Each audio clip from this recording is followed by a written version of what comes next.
Folder কি জিনিস, file কি জিনিস তোমাদের জানা আছে? তো চলো ভিডিওটা শেষ পর্যন্ত দেখে নাও, একদম সহজ ভাবে বোঝাবো।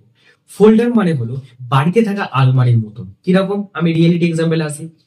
তো ফোল্ডার মানে হচ্ছে আলমারি। আমরা আলমারির ভেতরে কি রাখি? আমি আমার জামা কাপড়, বাবা মায়ের জামা কাপড়, দিদির জামা কাপড়, বোনের জামা কাপড়, এটসেট্রা। তো কাইন্ড অফ জিনিস আমরা আলমারির ভিতরে রাখি। তাহলে আলমারিটা হলো ফোল্ডার, আর এই যে জামা কাপড় গুলো আছে সেগুলো হলো ফাইল। এবার আমি কম্পিউটার উদাহরণে আসি, এটা তোমাদের মেন সাবজেক্ট। তো ফাইল আর ফোল্ডারটা কি হলো? ফোল্ডার মানে হলো তোমার যে কোনো নামে একটা ফোল্ডার বানাতে পারো। আমি আমার নামে একটা ফোল্ডার বানালাম, একটা অ্যাকাউন্ট নামে একটা ফোল্ডার বানালাম। তার ভিতরে আমরা কি রাখবো? ফাইল রাখবো। সেটা কি ফাইল? ফাইল জিনিসটা কি?